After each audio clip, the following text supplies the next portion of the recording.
Welcome all of you to this first webinar of the Research Chair of 2024. So we are very happy to have you, Lucie Trochet, as our first person to present for this year of the series of webinars. So first I wanted to discuss technical aspects with you. It will not be very long. I'm Sylvie Parent. I'm titular of the Research Chair in Security and Safety in Sport at Laval University. So I will present to you a little bit what is the functioning for today. So we have 1 hour of presentation from Lucie, and after we will have a period of questions. So around 20 minutes to discuss with Lucie. So Emily, who is the coordinator of the Research Chair here, will manage the period of questions. So if you have some question, you can ask it to the chat, via the chat, or you can just ask with the icons for asking your question directly to Lucie.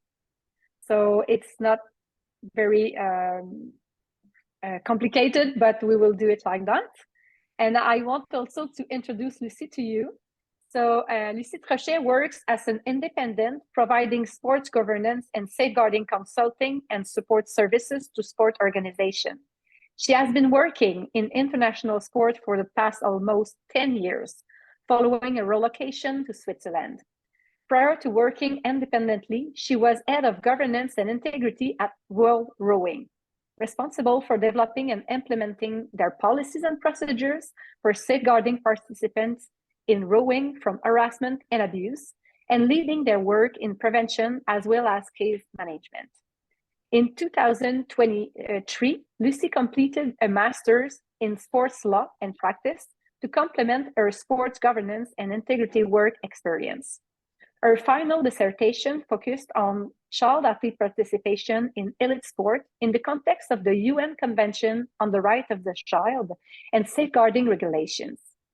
As a parent of a child on the talent pathway for figure skating and mother of 3 children who have participated in sport at competition level, safeguarding is an issue of great importance to Lucie. She has been active in her local community with regards to safeguarding, raising awareness in the school environment, as well as grassroots sport level. Lucie joined the world of sport in 2015, following a 13 years career in finance, in airline industry, including senior roles based in London, Paris, and Tokyo. She holds a BA honors in accounting and finance and qualified as a chartered management accountant. So we are very lucky to have Lucie here today to discuss about her master. So looking at child athletes on the talent pathway, reflection on child rights, safety, and long-term well-being. So welcome, Lucie, and I give you the mic. Merci beaucoup, Sylvie, et je suis vraiment ravie d'être entre vous aujourd'hui. Donc, merci pour cet accueil et merci à toute votre équipe, Sylvie, pour m'avoir invité pour parler aujourd'hui sur un sujet qui me tient à cœur vraiment. Donc, thank you, Sylvie, for that kind introduction and warm welcome. It's a great pleasure and honor for me to be amongst you today and have this opportunity to talk about this subject area, which is very close to my heart. It's a subject which, as we know, has moved high up on the agenda in recent years. And of course, we need to keep it there now, and we need to keep discussing the issues.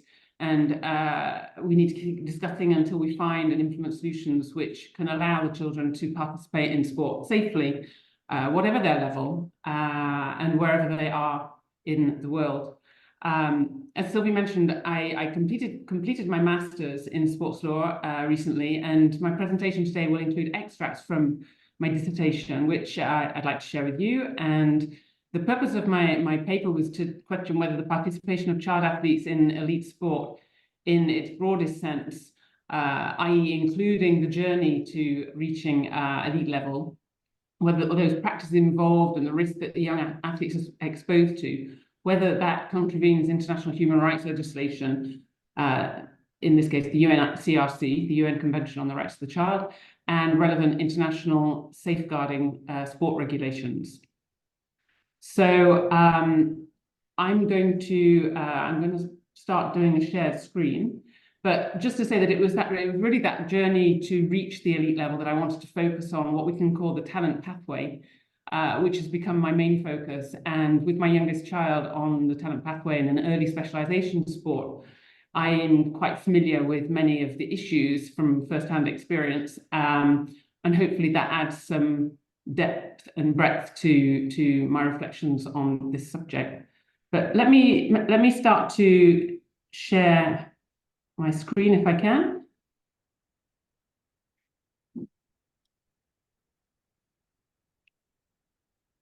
So please tell me, can you see this main slide with some figure skates? Yeah. Perfect. Okay. Bear with me 1 second.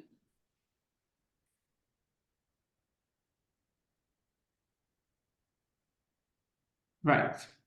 Okay, so today I'm going to this is just what I'm going to go through. So I'm going to start setting the context and talking to you through some of the implications of being a child athlete on the talent pathway, and I'll then go on to talk about the relevant elements of the international legal framework, namely the UN Convention on the Rights of the Child, and provide a brief overview on enforcement of the UNCRC, and then the last part of my presentation will focus on initiatives that are in some cases already underway and considerations for future action. And you'll see that I'm going to refer to early specialization sports of gymnastics and figure skating quite a bit, but I do recognize that other sports may be functioning in similar contexts as well.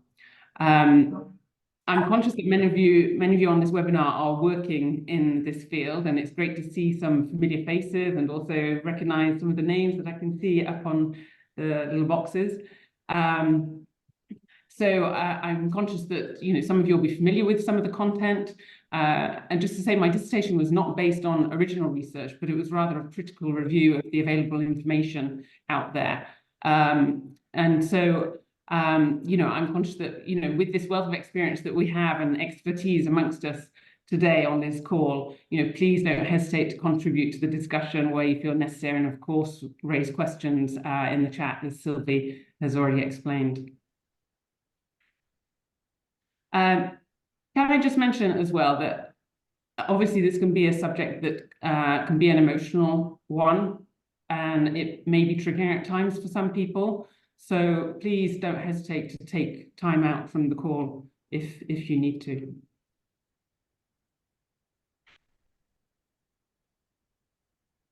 Okay, so a little bit of background and context. If we go back in time, we can see that children have been competing at Olympic level since the first Olympic Games of the modern era held in Athens in 1896, when this young athlete, Dimitrios Londros, won a bronze medal in artistic gymnastics at the young age of 10 years old.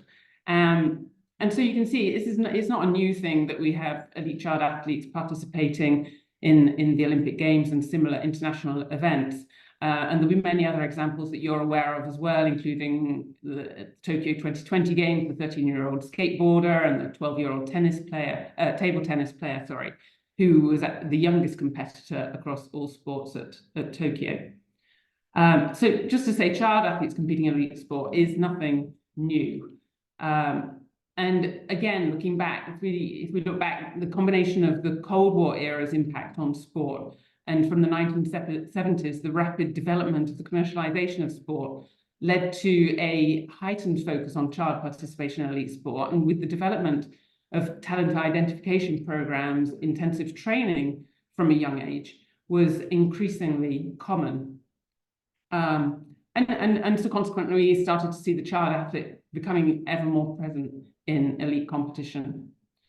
And one of the consequences of this has been that clearly the child athlete has become an extremely valuable commodity in elite sport. They shouldn't be seen as a commodity, but the reality is they are an extremely valuable commodity. The podium places won on the international stage can mean significant financial gain and opportunities, not just for the athlete, but for their coaches, their family, their community. There's clearly national pride involved and the political implications as well. And the value and popularity of the elite child athlete and their participation is reflected in increasingly young audiences that we see for the Olympic Games, and could be seen as a means of rejuvenating and expanding the appeal of the Olympic Games.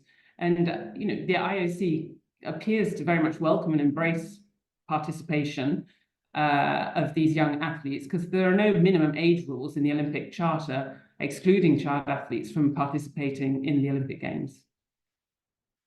You'll see I've added some research and publication titles here. It's absolutely not an exhaustive list. It's a list from some of the articles that I used during my dissertation. But I wanted to highlight the pioneering work of these academics and individuals whose work has not only served the sporting community, but it's also inspired so many others of us to join the efforts in raising awareness and protecting child rights in sport, and in particularly for elite child athletes. And you can see that some of these articles, they date back almost 30 years. So there's this one at the bottom, the Council of Europe paper, that I wanted to mention specifically.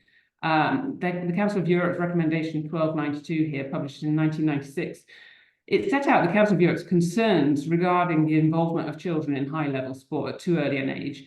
And it recognized that elite sport carries additional risks, such as physical injury, psychological risks, and sacrifices on education, all the things we know now. This was back in 1996. It made several recommendations, including the establishment of internationally agreed guidelines on minimum age limits, training methods, guidelines on rules and restrictions for young people. And it refers specifically to sports where competition begins at a very early age. And the report was at the time, I believe, relatively progressive in that it acknowledged the high vulnerability of elite child athletes, and it set out the principal risks and listed actions to be taken by sports organizations and by governments responsible for implementation. But, we can see that progress has been slow, and, this is 27 years later.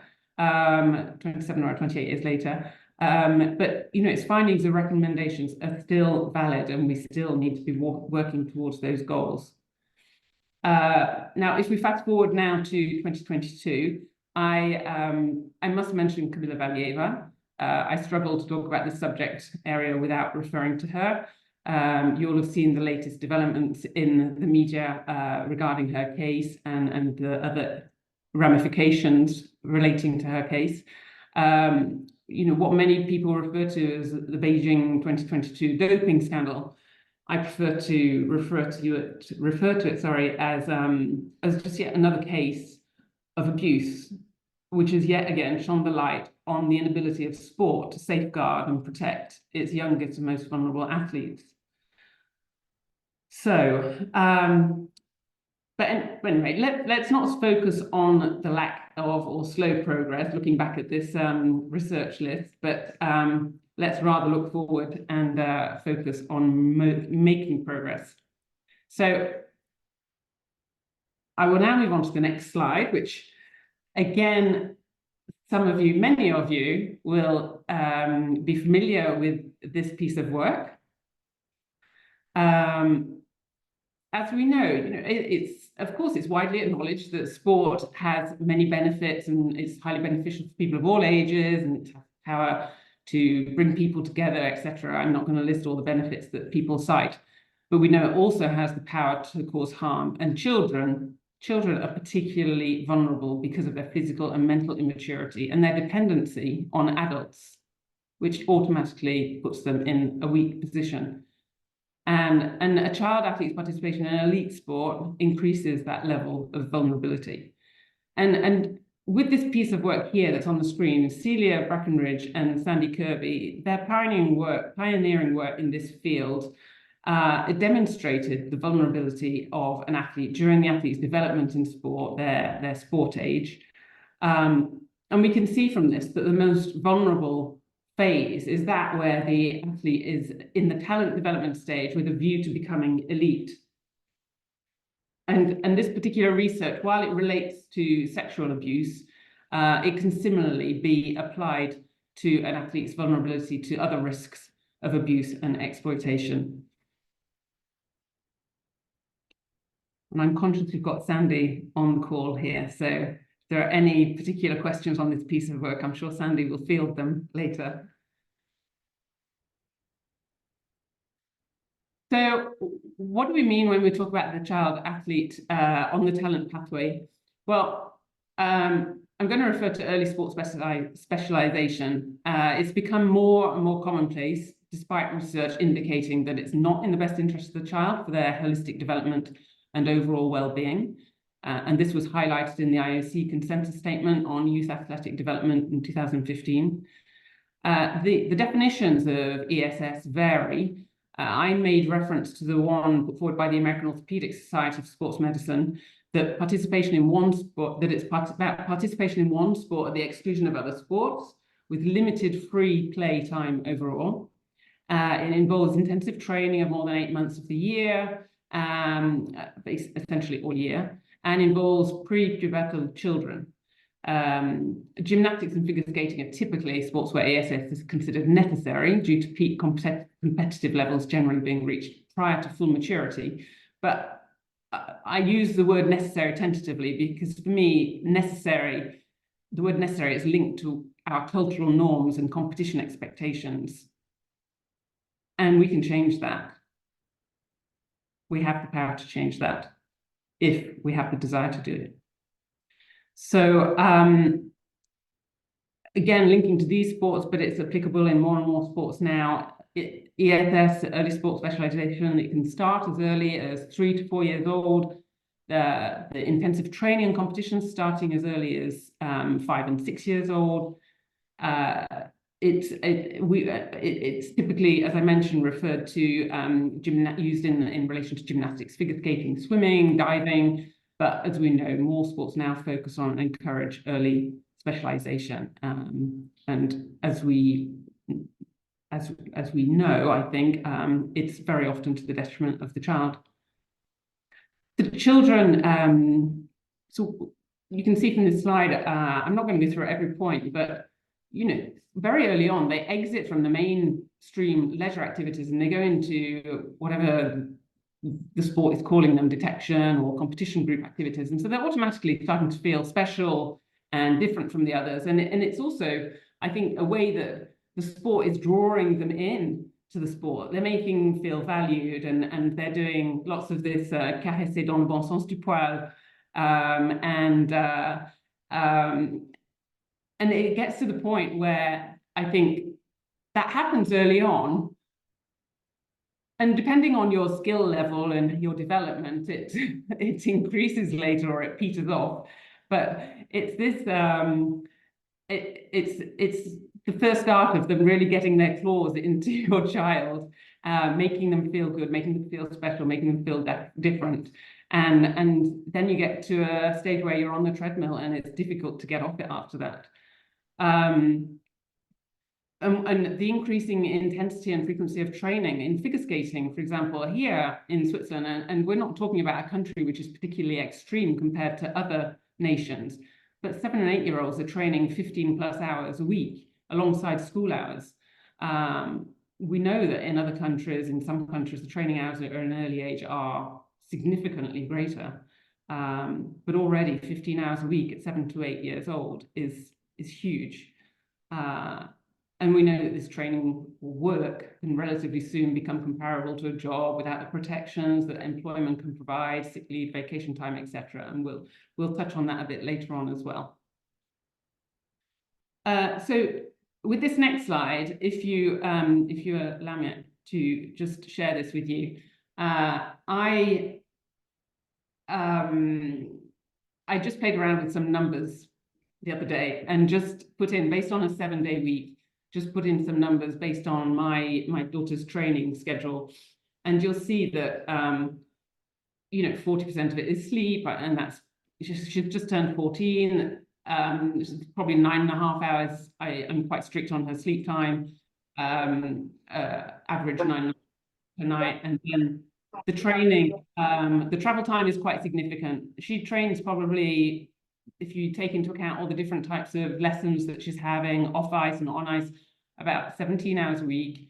But she has a lot of travel time because she actually goes to a club which is a bit further away than I would normally like, but she was moved to this club because I felt that it was a better, safer training environment for her, a more appropriate training environment for her. And then you can see in the eat, rest, other, 36 hours a week, if you split that over 7 days, it really doesn't leave much time. And I'm very conscious of that. It doesn't always sit comfortably with me. And we do have to be quite strict on carving out her downtime and making sure that she has that time off. But I'm just sharing this with you because there's an indication of a situation where, you know, Switzerland is not an extreme country compared to others. And you know, my daughter's training schedule isn't the same as kids who are competing internationally in Switzerland, who are maybe in the top national squad. She's on the talent pathway. She's not in the national squad yet. And the numbers are going to be different again for them. So even at this sort of what I would consider a relatively sort of average talent pathway situation, it's already suggesting quite a lot of sacrifices and yeah, compromises that are having to be made. Okay, so let's move on again. What about the risks related to the child athlete talent pathway? Of course, they're the risks that you see generally in sport, but they're heightened. Research and academic writings indicate that for many child athletes on the talent pathway as well, that many or even most of these risks can become a reality. The risk of physical injury, I'll try to go through these a little quickly, but there are a few points I just want to pull out and mention to you. The injuries due to intensive training, the repetitive movements and inappropriate training loads are common amongst elite athletes, and highly specialized child athletes are even at an even greater risk of overuse injuries.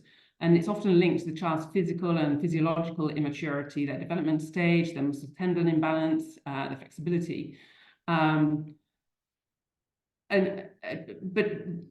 you know, we shouldn't be surprised that these injuries are occurring when you look at the training hours per week of 20 to 30 hours for 12 to 14-year-olds that were training at national level, which was identified by Grenfell and Reinhardt. And I referred to the situation here in Switzerland earlier. The Swiss Ice Skating currently recommends 20 to 26 hours per week for 10 to 15-year-olds on the national team. But, you know, are these training loads age appropriate? The insufficient rest as well, combined with intensive training over a prolonged period, can result in physical burnout. And there's the additional risk of RED, the relative energy deficiency and sports syndrome, with the associated health and performance consequences. And other injuries and illnesses can manifest themselves later on in life.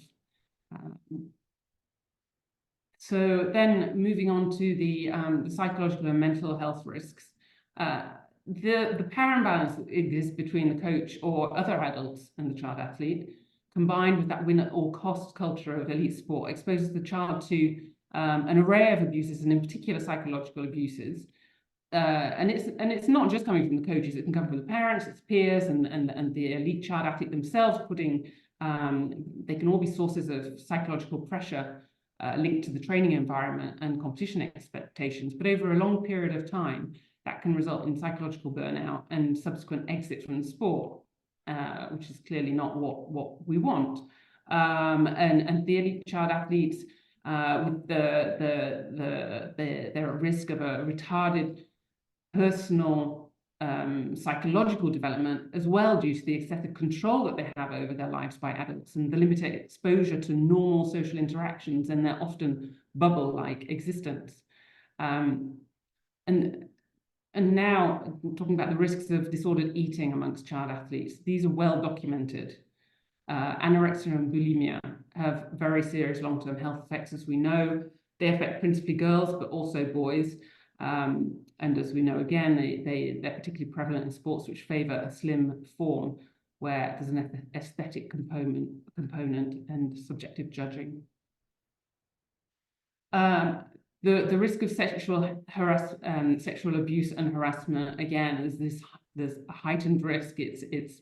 We know from the cases that we've seen come through, and also from research, and this really it's really started to come to the visibility of the wider public in the 90s in the UK, certainly. In the 90s in the UK, the cases of child sexual abuse in sport, some dating back to the 70s, were starting to be reported in the media, including the high-profile cases of Paul Hickson, an Olympic swimming coach, and Barry Burnell, a football coach, and numerous other cases have since emerged. We know, we've seen them come through it, and the research on child abuse in sport has increased, and all of this provides evidence of the prevalence of violence and exploitation of children in sport, in all sports and all levels, but indicating as well a greater prevalence in elite sport. I'll touch just briefly on the exploitation. We know this happens. I just want to mention on the doping by elite child athletes, and it occurs across all sports, across countries. They can be coerced to use performance-enhancing drugs by their entourage. Often, or in some cases, they've not been aware that what they were asked to take is illegal. We know that some national team doctors are constantly seeking ways to maximize the performance of their athletes while still operating supposedly within the rules set out by the World Anti-Doping Agency. While I was doing my research for my dissertation, I read an article that reported that hypoxin was on Valieva's doping control form leading up to Beijing. Hypoxin apparently may improve lung capacity, and it was included on WADA's 2023 monitoring program to see whether it should be banned. But we know that the medium and long-term effects, well, we're conscious, sorry, I shouldn't say we know, we're conscious that the medium and long-term effects of what can be experiments on these elite child athletes are just not always known and can present significant future health risks. Who is looking out for these young athletes? The sacrifices on education, socio-cultural development, family time, playtime, rest time, I think that's pretty self-explanatory. We know these sacrifices take place sometimes to the extreme, where education is prioritized well below training times, or children are taken out of school, which obviously is an individual and personal decision, but we know that isolation from peers can result in underdevelopment of social skills, and the compromise on education can lead to impaired intellectual capacity and impact future career opportunities, especially when you're thinking about making that transition from elite sport to a second career. So, as we can see, the sacrifice and commitment, it's not the same, not in the same ballpark as that we see in recreational levels. The sacrifices are significantly higher, and the risks heightened at the same time. So now, move on to the UN Convention on the Rights of the Child. I just want to give you a little bit of background. I'm not sure how many of you are so familiar with the UN Convention on the Rights of the Child. I will just go through a little bit of the background and give some more context to this. The UN Human Rights Treaties or Conventions, they're international public law treaties which set out the obligations that state parties have towards the citizens and individuals within their jurisdiction, and that they're bound to respect. And there are 9 core international human rights instruments, all of which are applicable to the child, but it's just this one, the UNCRC, which has been developed specifically from the perspective of the child. And the origins of it are in the Geneva Declaration on the Rights of the Child, which was adopted by the League of Nations in 1914. And this was the first intergovernmental declaration on child rights. Amongst other things, it stated that that it was the duty of men and women of all nations to protect the child against every form of exploitation. And these rights were expanded upon in the UN Declaration on the Rights of the Child in 1959, and then further articulated in the current UNCRC. And as with the declarations which came before it, the UNCRC, it recognises that children need special safeguards and legal protections due to the child's vulnerability.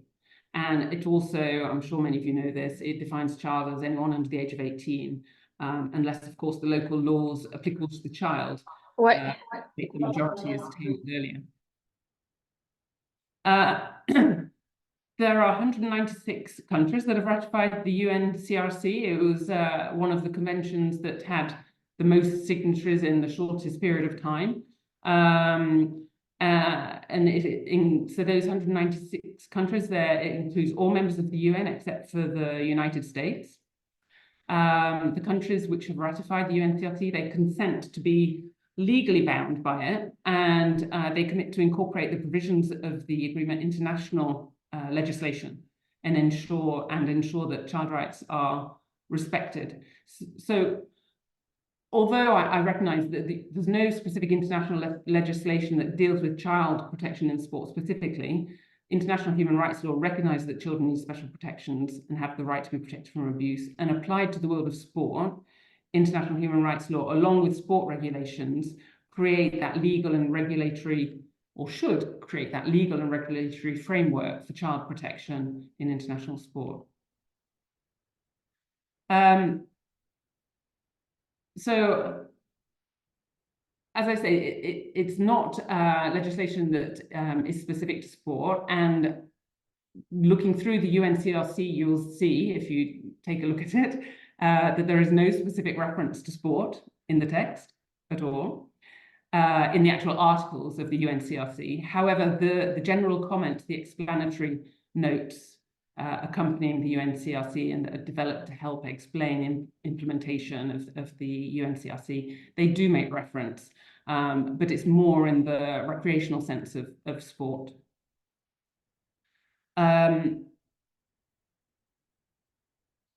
So then,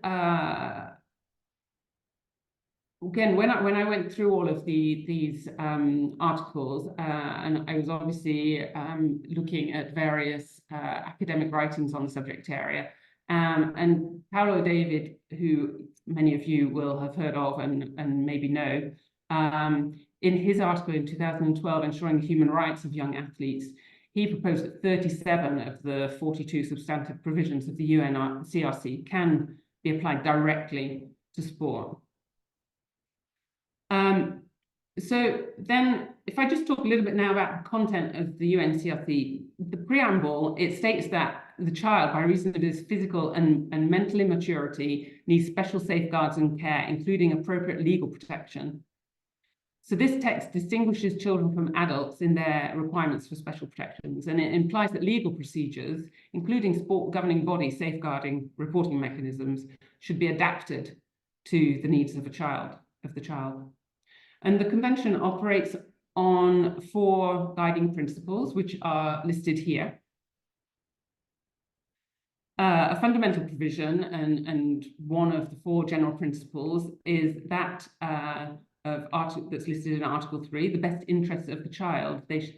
And the best interests of the child should be the primary consideration in all actions concerning children. And the implementation guidance notes explain that the child's best interest concept aims to ensure the full and effective enjoyment of all the rights recognized in the Convention and the holistic development of the child. I had sight of the research carried out by the World Players Association that took place in the last couple of years. And they looked into elite athletes' childhood experiences in organised sport, and they found that 69% of athletes felt that their best interests were not always considered. A number that won't surprise any of you. In fact, you probably thought it would be higher. And as with Article 3 and best interests of the child, Article 12 refers to another general principle, the child's right to be heard and express his or her views freely in all matters affecting the child. And those views should be given due weight. So this firmly places the child as an active participant with regards to all aspects concerning their rights. And the rights to freedom of expression in its broader context and access to information as set out in Articles 13 and 17 respectively are essential. That ability, that possibility to express themselves, it's essential for the full realization of the child's right to be heard. The general comment, it clarifies actually that also in the context of sport and physical activity, the child must have the opportunity to express their views or wishes. So it does make reference to sport in the general comment. I acknowledge that it's generally in the recreational sense, but we're already seeing that they're including sport there and recognizing that they need to be able to express themselves. If we look at how this is working in practice, well, whilst the IOC and the athlete voice in the Olympic world began to be heard in 1981 with the establishment of the IOC Athletes Commission, in reality, it's rare that the child athlete can be an active participant for actions and decisions which concern them. And they tend to be objectified rather than actually treated as subjects that have rights. So another indicator that there's much work to be done there in terms of creating these opportunities for the child athlete, encouraging the child athlete to have their voice and to express themselves. So then I just want to mention Article 19 and the protection from all forms of violence. This is a core provision, and it relates directly to issues, you know, that arise in elite youth sport. It states that state parties shall take all appropriate legislative, administrative, social, and educational measures to protect the child from all forms of physical or mental violence, injury or abuse, neglect or negligent treatment, maltreatment or exploitation, including sexual abuse while in the care, all of these abuses while in the care of parents, legal guardians, or any other person who has the care of the child. So we can see that this is directly applicable to sport and sport organizations. That responsibility is clearly laid out there. And in terms of the definition of the term violence, you may be aware, for those working in this area, that all forms of it means that there are no exceptions, and any type of violence against children, however light it is unacceptable. The explanation of caregivers in the general comments, it's referred to as parents, legal guardians, or any other person who has the care of the child, and it includes those with professional, ethical, and/or cultural responsibility for the safety, health, development, and well-being of the child. And it specifically mentions sport coaches. Regarding care settings, sport facilities are specifically mentioned also. And furthermore, in terms of protection measures, levels of governmental, professional, and civil society institution, there's the requirement to develop and implement professional ethics codes, protocols, memoranda of understanding, and standards of care for all childcare services and settings. And in brackets, it said, including sports clubs. So whilst it's not explicit within the UNCRC, if you delve into the general comments, the guidelines are there, the guidance is there, and the requirements are outlined there, clearly explained, rather.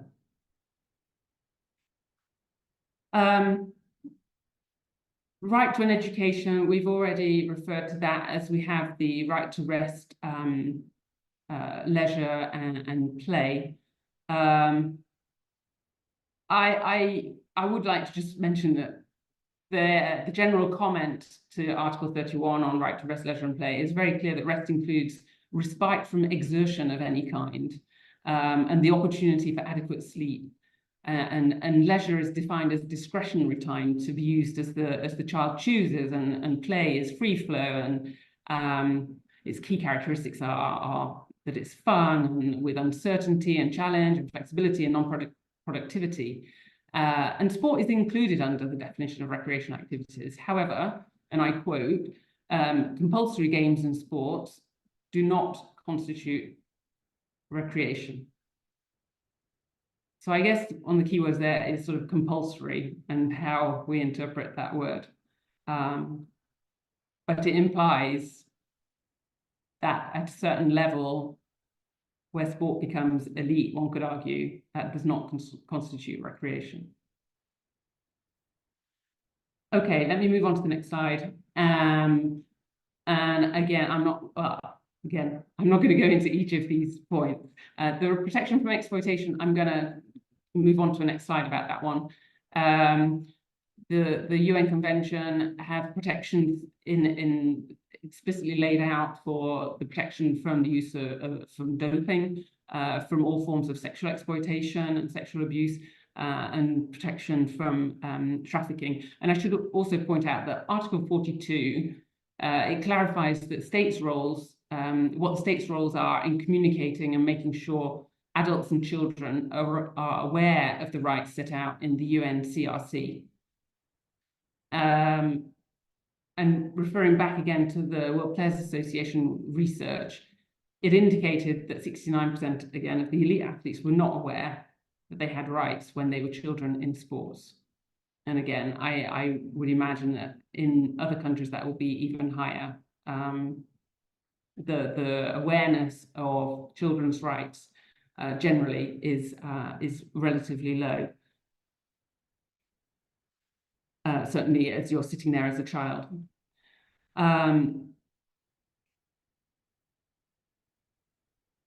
So now I'm going to move on to this point, which is the Article 32, right to be protected from exploitation. And I want to talk about the parallels with sport and child labour in sport. Article 32 recognises the child's right to be protected from economic exploitation and performing work that's likely to be hazardous, that could interfere with their education or harm their health or well-being. And it stipulates that there should be a minimum age for admission to employment, and that hours and conditions of employment should be regulated, and that there should be sanctions to ensure effective enforcement. Thus, it doesn't prohibit work altogether, but it requires that it takes place only under certain circumstances, under certain conditions.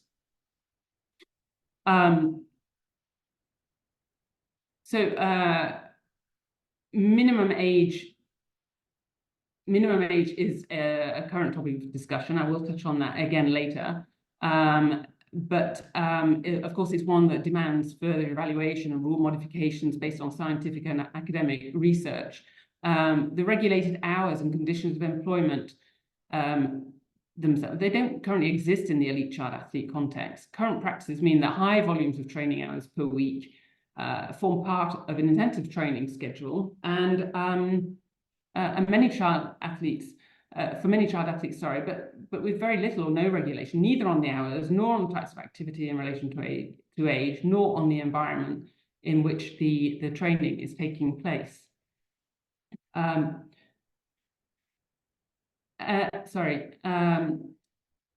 in terms of the actual international legislation that is relevant here, the International Labour Organization conventions, these are legally binding by contracting states. The two ILO conventions relevant on child labour are applicable, and referring to child labour, are Convention number 138 on minimum age and Convention number 182 on worst forms of child labour. And an ILO Convention 138, it states that 15 years is the minimum age for working, 15 years old is the minimum age for working, and that from the age of 13, a child can carry out light work, providing it's not harmful to them and does not impact on their education or training. But clearly the training schedule of child athletes participating in elite sport does not constitute light work. And we, as people involved in sport, we need to be looking to seek ways of finding protections and having encouraging discussion and exchanges where we can get these protections in place through legislation and regulation. The Centre for Sport and Human Rights white paper on child labour in sport that was published recently, it was a much needed call for action for governments and sports organisations and all involved in elite child sport to protect children from activities which equate to child labour and ensure that the child rights are being upheld. And despite the employment-like contracts that exist between an athlete and the national governing bodies and the practice involved in some elite sports, you know, some elite athletes who are adults have some kind of, it's almost a quasi-employment style contract. These don't exist for children and child athletes. Employment laws don't provide any protections for child athletes. But I think it's hoped that we can find ways of having cooperation between sports organisations and related parties, the UN and governments, to progress this conversation on child athlete protections in the context of employment.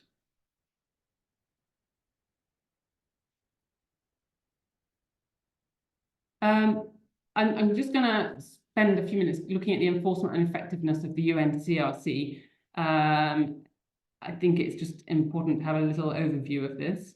A key role of the committee, the UN Committee on the Rights of the Child, is to monitor the implementation status of the UNCRC, and states are required to submit country reports 2 years after ratification and then every 5 years to this committee. And whilst responsibility for implementation and incorporation into national law, it sits with the state clearly, the committee provides observations and recommendations for improvement, and it can also proactively ask for reports on specific matters. It has to be said, though, that it has remained relatively silent on sporting matters, and to date hasn't used the general comment to provide guidance on application of the UNCRC in the elite sport context. And importantly, specifically, since the committee has no sanctioning authority over the states, clearly enforcement can be perceived as weak and ineffectual. Excuse me. So the UNCRC came into force in 1990, with most states ratifying it in the early 1990s. The annual Kids' Rights Index, it reveals a static picture of implementation over the past decade, with a decline in some nations, and even highly developed nations such as Switzerland have admitted that they could be doing more and have been criticised domestically for the lack of a coordinated effort. And until the UNCRC is fully integrated within national laws globally and without greater accountability and sanctions for non-compliance, it's really difficult to see how the UNCRC's objectives are being fully realised. Although I should add that supporters of the convention will argue that it does provide a vehicle to engage in discussion and confront issues of non-compliance and move us forward globally in the awareness and importance of child rights. And so for that reason, I think it should be absolutely seen as something very positive.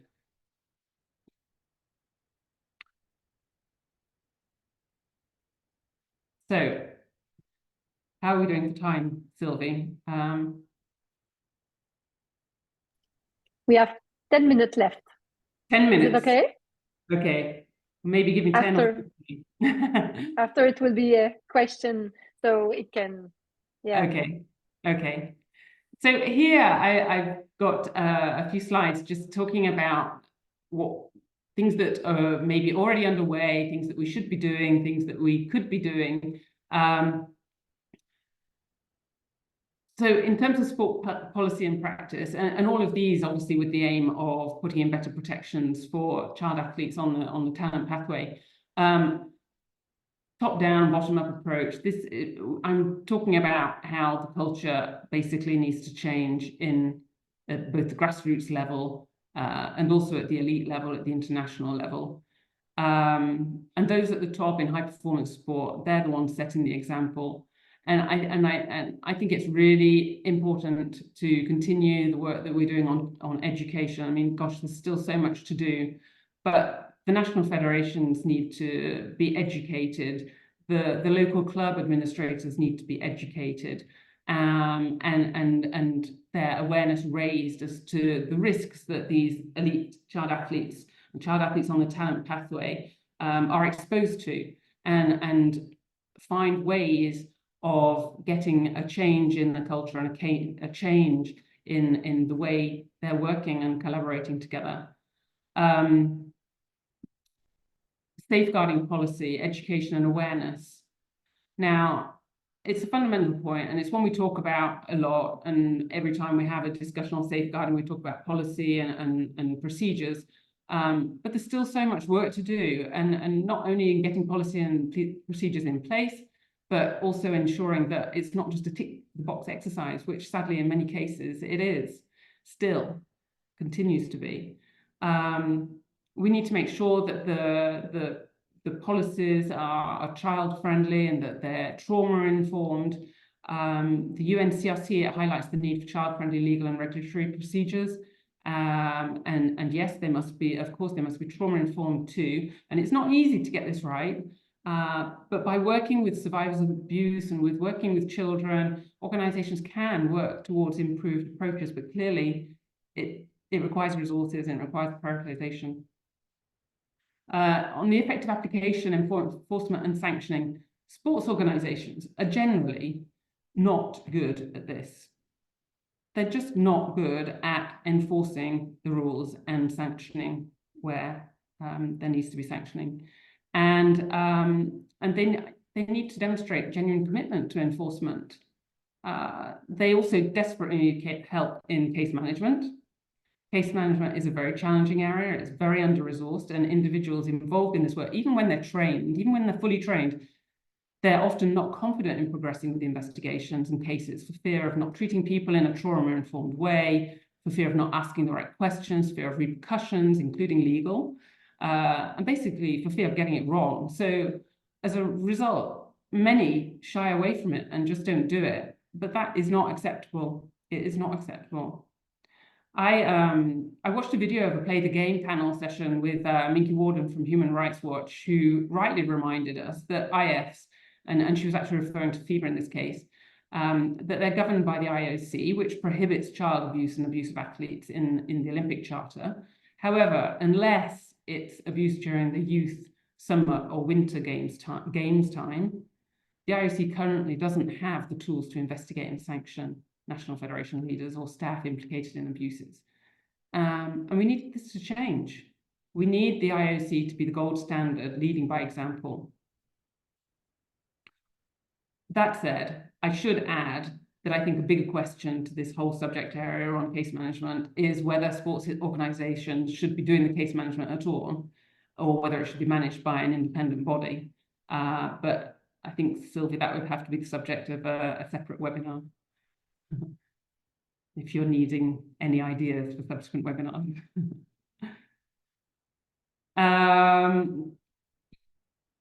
Okay, so the other points I think are pretty self-explanatory. Clearly, the leadership buy-in is essential, and without that, you don't get the prioritization of resources. You don't get people acting in the right way. You need to lead by example. The resources need to be prioritized, and the subject needs to be taken seriously right from the top.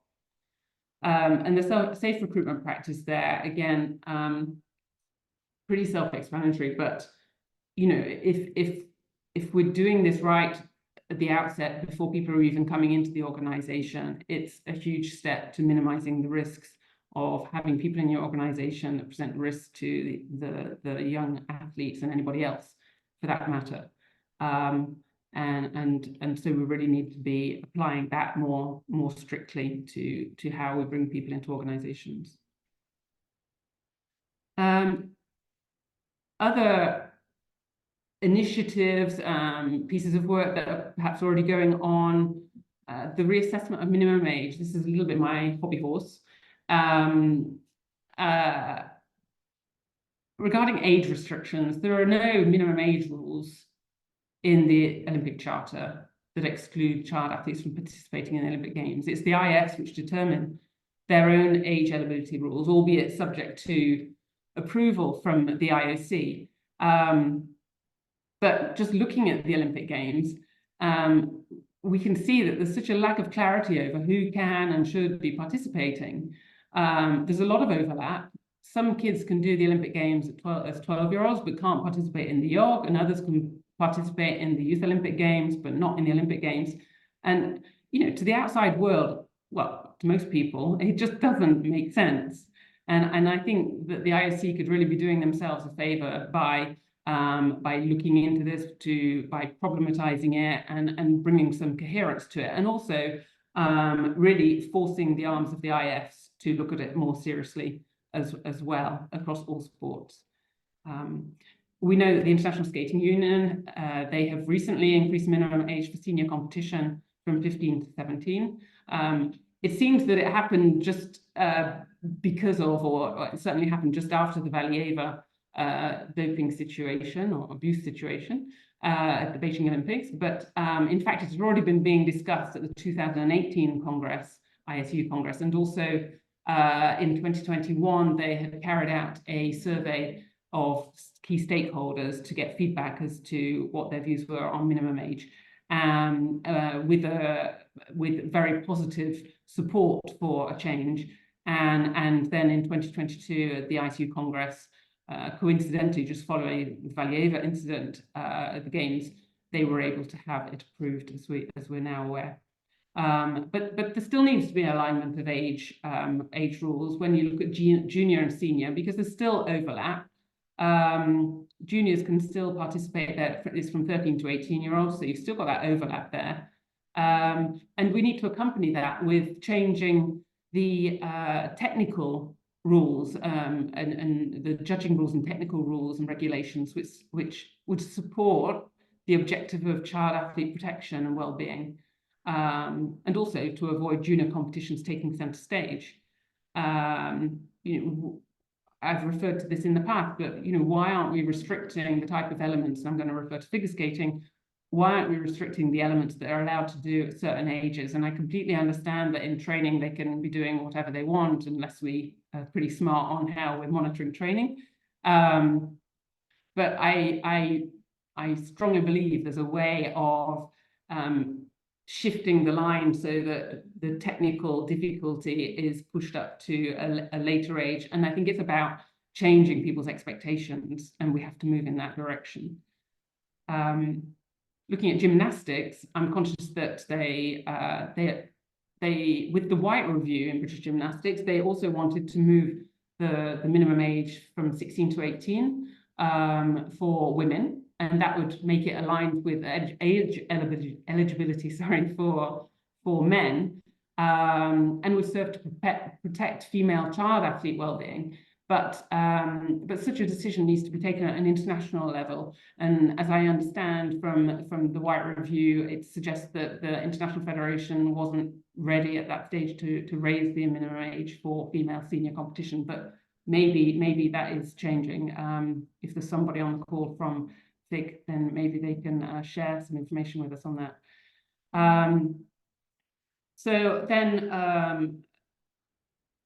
I also wanted to mention about the continuous improvement oversight of training methods, which isn't highlighted here, but it's kind of linked to the minimum age. Last November, British Gymnastics introduced safeguarding policies which relate to weighing and hydration and academic education, designed to better protect the welfare of gymnasts. And they have banned weighing of the gymnasts, which is an excellent move forward.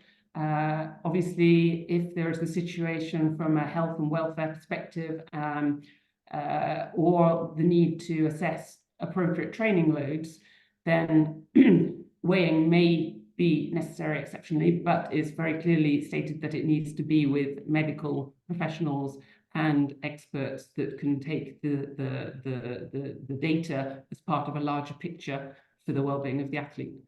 Hydration, they introduced regulations around water breaks and allowing kids to go to the toilet and absolutely mind-boggling to most people as to why it was a problem before and why kids weren't allowed to do that. But clearly it was an issue, and but now children are allowed to go to the loo whenever they need to. They're allowed to take drink breaks when they need to, and that's clearly stated in these regulations. And with regarding the academic education, what's interesting is that British Gymnastics have stated that clubs are no longer allowed to program training sessions during typical school hours. And kids under the age of 12 are not allowed to miss school. And over the age of 12, between the age of 12 and 16, it is on a very exceptional basis that they would be allowed to miss school. So I'm sure it's not a perfect solution, and I'm sure there are many critics, but it sounds to be like it's a step in a positive direction. And certainly I think the objectives are there, and that the intent is there, that it's designed to better protect the welfare of the gymnasts. I just wanted to talk about the power imbalances, if I may continue, Sylvie, sorry, because addressing the power imbalances don't have to be unhealthy, but in sport, we know they often are. And we need to be creative in switching things around a little bit and reducing those imbalances. And I just listed down here a few ideas. I'm sure there are many more. Clearly, by empowering the child, having participation on committees, having pre-season sessions with the coach, athlete, parent, meeting to agree objectives, training, and competition schedule for the season. These are positive moves. Having discussions between the athletes and the coach at the beginning of the season as to what is the agreed code of conduct, what are acceptable behaviors, and then listing it and putting it up in the changing rooms. These kind of things start to give the athlete a voice, the child athlete a voice, and allow them to express themselves. The rule of three, or window rule, another way of trying to address power imbalances where you don't have a child speaking to an adult coach on their own. You make sure there's an accompanying adult with them. And this window rule is referring to transparency, and maybe if you're having a discussion, it's with the door open to the room. You don't find yourselves in an enclosed place with the child with the door shut. You keep things open. It might also refer to training environments, and I'll cite figure skating again. Often they don't like the parents watching the figure skating training sessions, but making them open can have positives in terms of building collaborative and constructive relationships, and also trust, showing that there's nothing to hide. I understand that clearly there can be issues with parents not knowing how to behave when they're watching the child training, but that's where codes of conduct come into play for the parents. So there are ways of addressing these issues.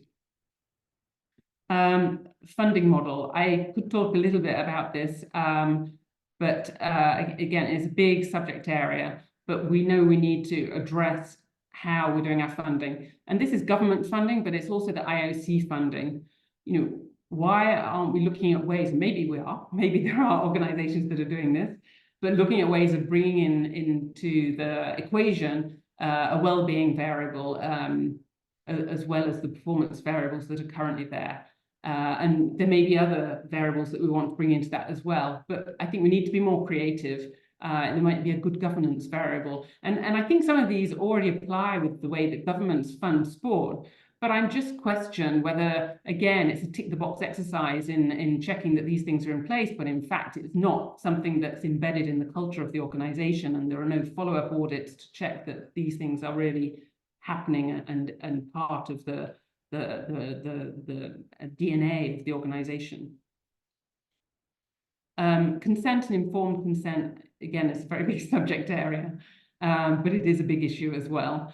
And children, as we know, they're not in a position to make, of course, they're not at the age of legal consent, but they're not even able to, depending on their age, there are questions around, informed consent, understanding of what they're consenting to in terms of any sort of typical training sessions that they need to be attending to. But I'm not just talking about athlete consent here, I'm also talking about parental consent.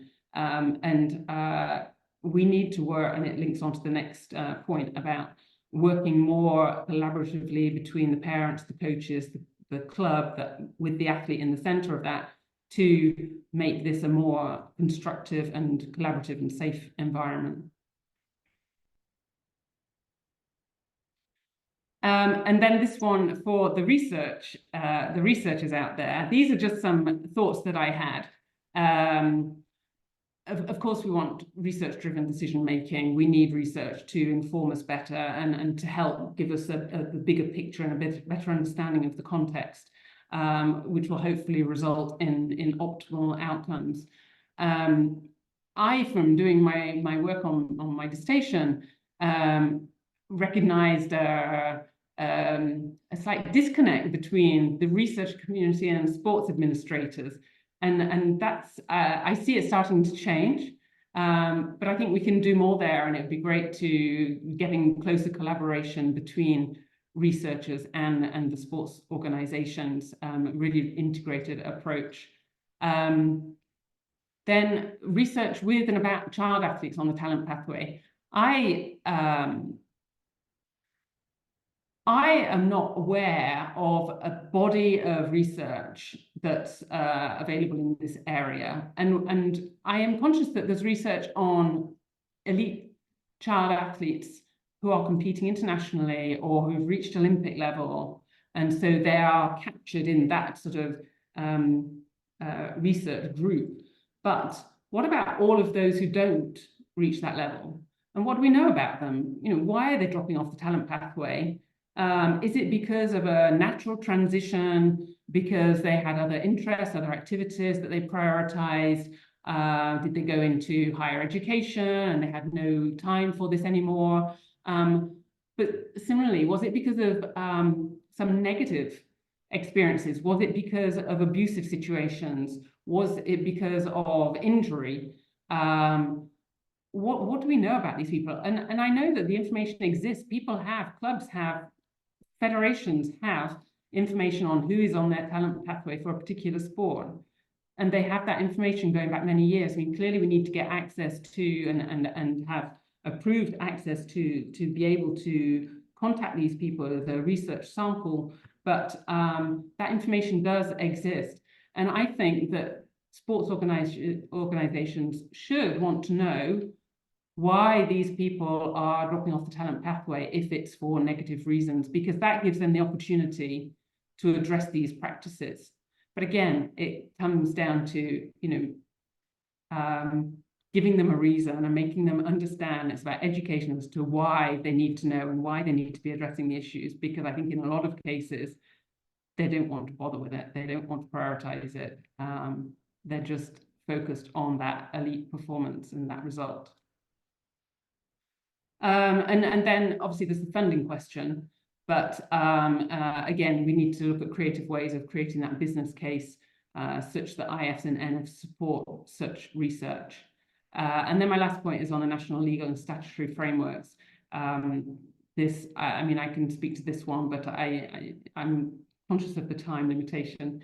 But again, it's about making sure that those national and statutory frameworks support sport regulations and the need for national legal frameworks to provide that structure to protect our children in sport, and particularly where sport is not doing it themselves. So, sorry, I've speeded through those last few slides, but I've now come to the end. And I thank you very much for listening to me. And I'm really pleased to hear if you've got any questions now. Thank you so much, Lucy. I think we have some questions. I will leave the floor to Emily to manage the period of questions. Yeah, thank you very much, Lucy, for your presentation. Very interesting. There's a question in the chat box. One is about minimum age requirement, but you talk about it already, or absence and your position on this high performance sport. So it was the first question, to talk about minimum age requirements or absence and your position on this high performance sport. I don't fully understand the question, Emily. Sorry. I can read it to you. It's can you talk more about? Should I stop the share and then I can look at the Yeah, if you want to. But it was before you talk about age requirements. Ah, okay. So Yeah. that was before. Sandy, does what I say cover the? Does what I say cover that point, or is there anything else you want to add? Yes, thank you. Ah, okay. So if you have any question, you can raise your hand or write down in the chat box. It's the time for Q&A. Oh, any comments, or observations, or adding any additional points? There's two questions. The first one may be Sandra Kirby, if you want to ask your question. Yeah, I had forwarded this to Sylvie, but maybe I'll just put it in here. You alluded to it, but you didn't really talk about the difficulty of trying to be a good parent with a talent pathway athlete.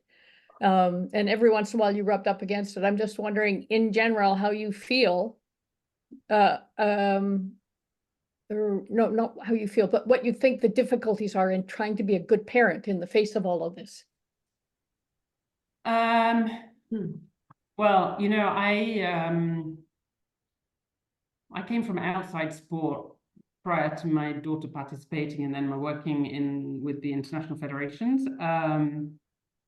And so I think what I found hardest was, and what I think we need to change is the amount of information that is shared with you about, you know, okay, what are you letting yourselves in for? What are going to be the next steps? You know, if I start down this path, what's it going to feel like later on? And, you know, I think there were people who could have shared that information, but yet I have to say that, you know, I mean, figure skating is an individual sport, and with some quite individualistic thinking. And I am conscious that, you know, not always the parents work in a sort of collaborative, supportive way.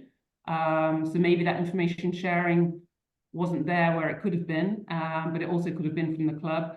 I also think that, you know, when you get into the situation as a parent, when you come from outside the sport, you don't know what is normal. I mean, I can remember when Anna was little thinking, you know, I don't know if she was 4 or 5, and seeing other kids going off to training at 7 o'clock in the morning. And I can remember saying very clearly, well, this is absolutely crazy. You know, why would you take your child who's under 10 years old to a training session at 7 o'clock in the morning?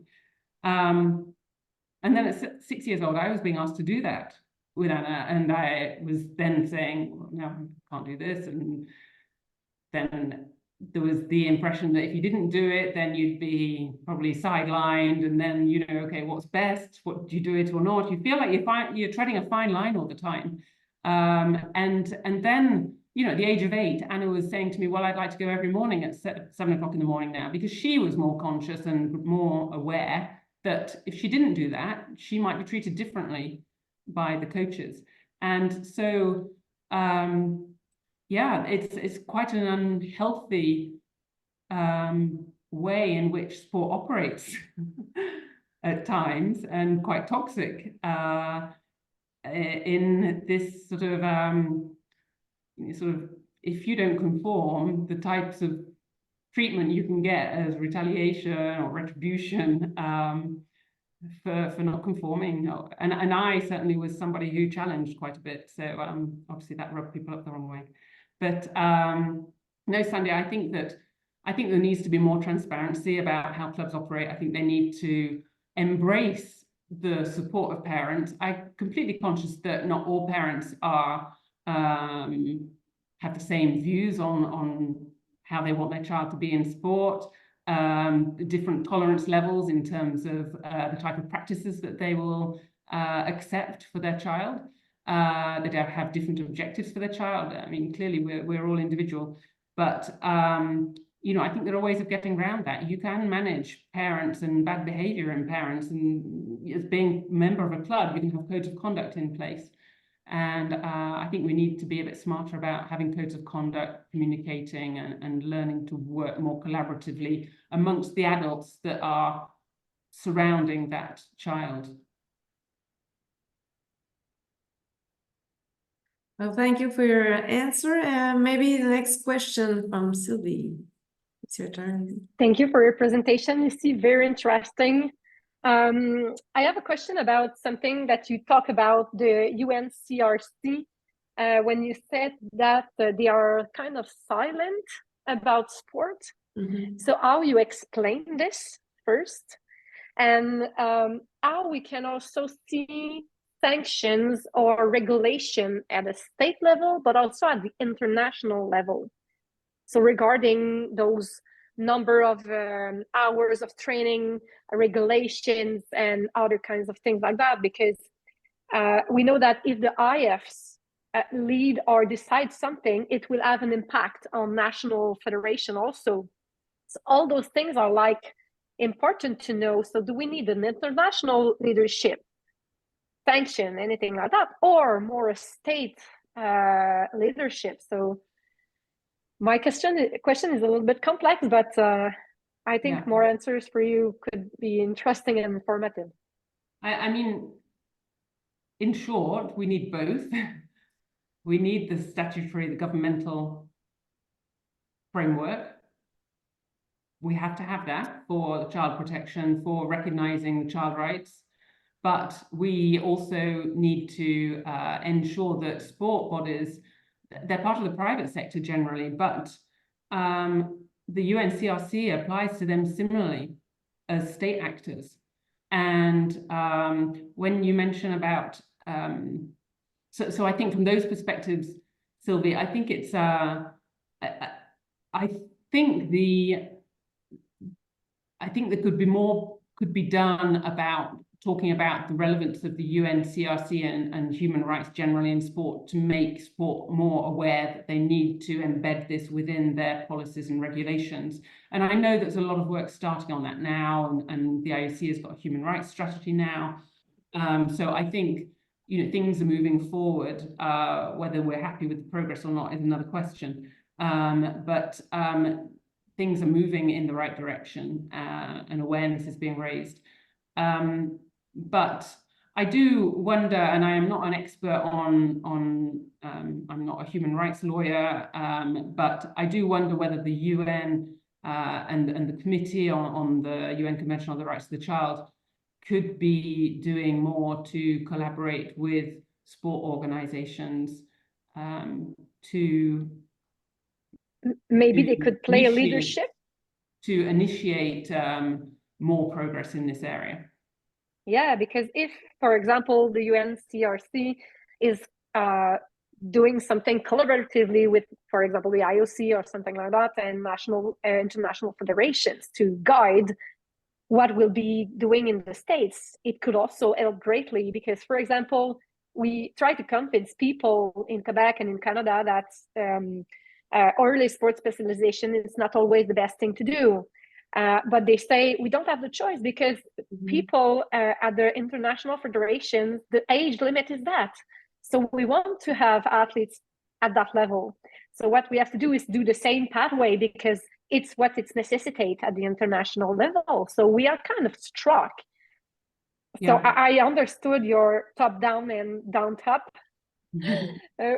things, but where we start? Well, I would like to see the IOC taking a stronger position on things like minimum age, because, like you say, it has to happen from the top, because otherwise people aren't going to do it independently, unilaterally. It has to start from the top. It has to start from the peak, the apex of Olympic sport, and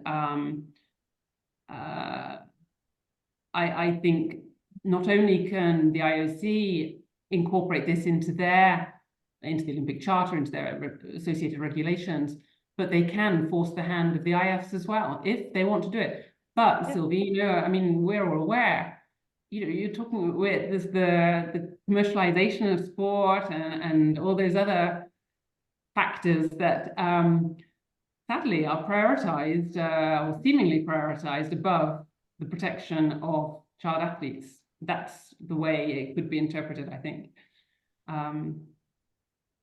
But Thank you.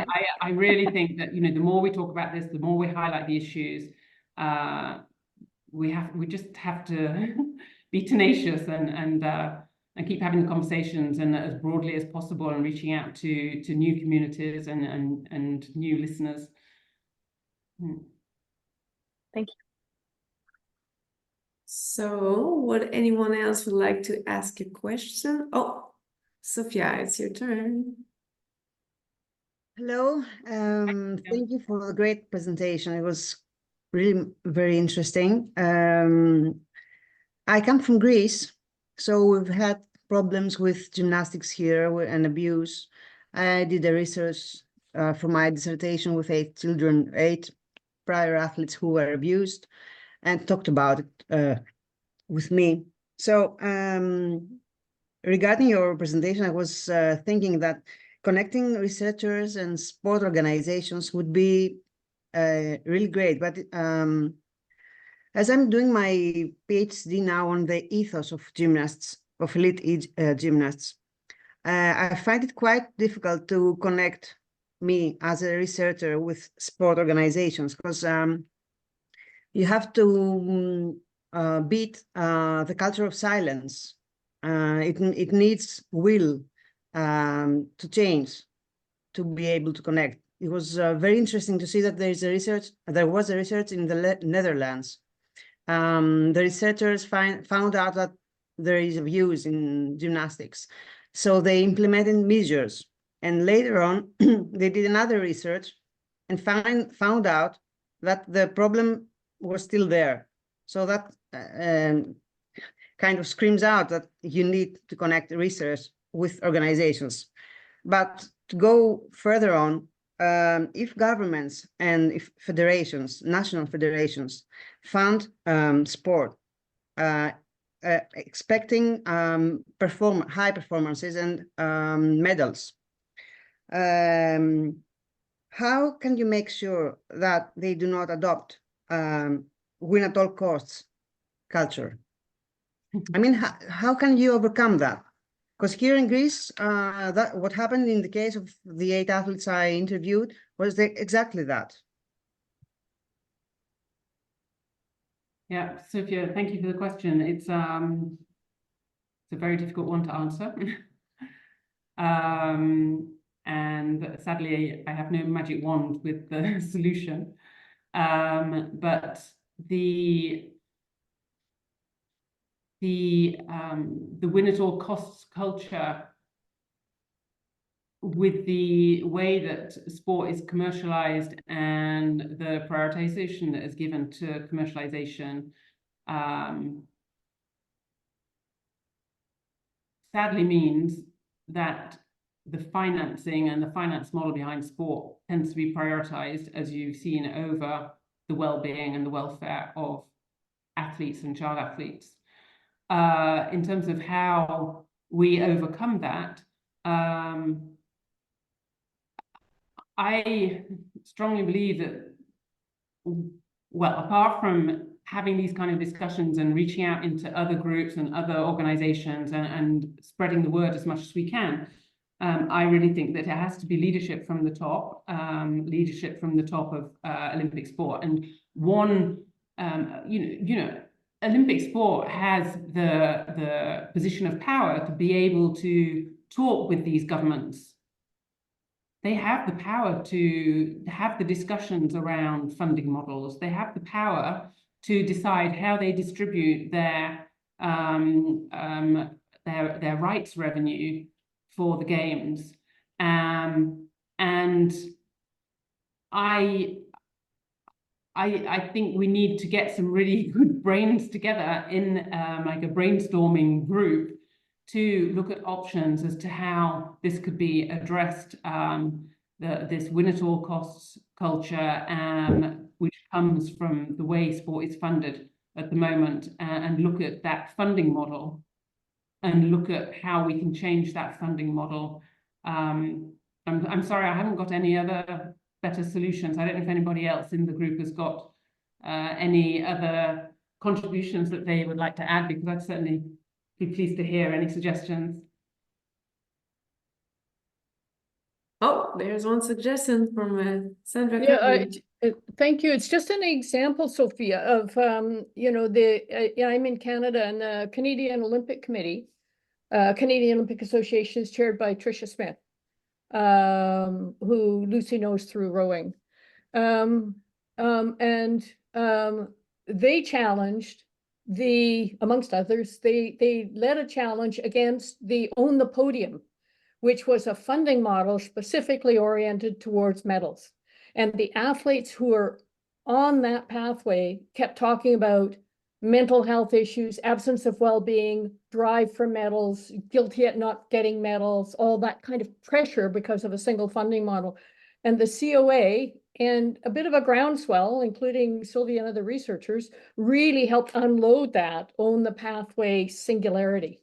So there's an example of, you know, a groundswell of activity from within a country oriented towards the well-being and overall health of the athletes, in addition to, not excluding, but in addition to the medal drive, which was the funding model. So maybe you could go there. And Sylvie, you want to add something on that? Yeah, maybe I can add something. You're true, Sandy. This is a good way to do it, I think, to start discussion about model of financing, as you recommend, Lucy. But also, I think that we can look at other industries where finance and commercial aspects implicated child. For example, the movie industry, they have regulation regarding the age, minimum age, all the things that are linked to the contracts with those young people implicated in that at that kind of activity. So maybe I think the regulation phase from an international standpoint will be very important and on a way, I don't know when, but very important to say that we understand that there is a kind of a commercialization of sport, but how we can protect the children that are in this phase, combined with the models of financing that are integrating well-being and aspects. So I think the combination of both will be very important, but I think urgently a regulation will be needed to kind of be sure that it will be some no discussion things that we want with our young people. It's just a reflection. And Sophia, on your other point around researchers working more closely with sports organizations, maybe Sandy or Sylvie, you can talk about your experiences and getting that collaboration going with sports organizations based on those that you've worked with. Sandy, you want to go? Mm-hmm. It's a hard question. It's always like tricky bringing those issues when you talk about sport organization, but I think it's to demonstrate them how it can help them and how it can be positive for them. So having more children happier and more rest for them, for example, maybe the performance will also be higher. So we have to be able to demonstrate that those kind of conditions will be also good for their well-being, but also good for the performance in a certain point. So I think it's the way we discuss with the sport organization, the perspective that we can give to us, try to helping them and convince them that it will be great for everyone. It's a win-win situation. So how we can do that and try to do it by little steps. Sometimes we want to do the big step first, but sometimes doing little steps will be more convincing, will be less dangerous. So for them, perceive as dangerous. So I think it could be also a little point. Yeah, I just add a small point, and that is that we as researchers, have a mammoth task ahead of us by showing that the well-being is directly linked with performance. Yeah. And that is a nascent field, you know, and so if you're at the beginning of it, yeah, you can see everybody's nodding their head. So we have a lot more work to do by shining the light right there. Yeah, because there is a myth regarding if you protect the child and you will compromise the performance. So we have to destruct this myth, but we don't have for the moment clear research evidence to prove it. We know it, but I think that constructing longitudinal studies, looking at following people and see trajectories, we can maybe sometimes have the proof of what we make as point. So I think it's the end. It's a good discussion. And Lucy, thank you for opening it, open our eyes and give us like very interesting points of reflection, discussions. We will each one, I think, bring it to our home country, to our own reality, and try to be the best that we can to change things in our respective areas.